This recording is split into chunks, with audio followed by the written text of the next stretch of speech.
ఢిల్లీకి ఫిర్యాదు చేస్తలేడు. అందుకే నేను కేసీఆర్ను సూటిగా డిమాండ్ చేస్తున్నా, మల్కాజ్గిరిలో బీజేపీ అభ్యర్థి ఈటెల రాజేందర్ను గెలిపించడానికి మీ మేడ్చల్ ఎమ్మెల్యే బహిరంగంగానే మాట్లాడిండు, గెలుస్తున్నాడని అభినందించిండు.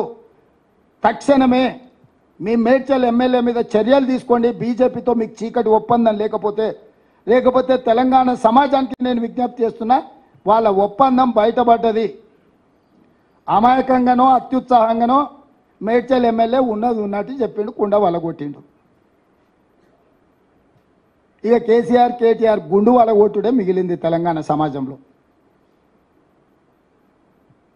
ఇంత స్పష్టంగా ఎన్నికలు దగ్గరకు వస్తుంటే మీ ఎమ్మెల్యే బీజేపీ అభ్యర్థిని నువ్వు గెలుస్తున్నావు అని అభినందించి అల్లై బల్లై చేసుకుంటే, షోకాజ్ నోటీస్ కూడా ఇవ్వకుండా,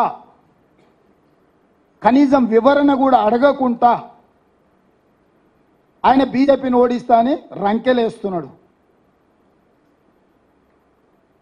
ఆయన మహబూబ్నగర్ పోయిందంట, తింటుంటేనే 2 సార్లు కరెంటు పోయిందంట. నువ్వేమన్నా బకాసూరు నువ్వు అరణాయన రోజంతా తిననీకే? ఎంతసేపు తింటా? 10 నిమిషాలు 15 నిమిషాలు తింటాం తిండి తింటే. సేమ్ ఇట్లనే హౌల మాటలు మాట్లాడింది. సూర్యాపేటలో పోయి పార్టీ ఆఫీస్లో ప్రెస్ మీట్ పెట్టినప్పుడు కరెంటు పోయిందని. నేను మా అధికారులు అడిగితే వాళ్ళకి అధికారికంగా కనెక్షనే లేదు సార్, వాళ్ళు జనరేటర్ మీద ఉన్నారు, ఆ పొట్టైన జనరేటర్లో కట్టబెట్టినట్టున్నాడు, ఆగింది సార్ అని మా అధికారులు చెప్పాను. మరుక్షణం నేను విచారణకు ఆదేశించిన.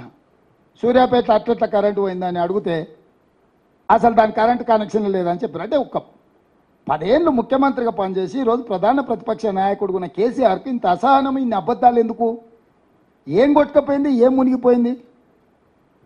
ఏం అధికారం లేకపోతే సస్తమా? ఏమవుతుందా? ఊపిరాకి చచ్చిపోతావు.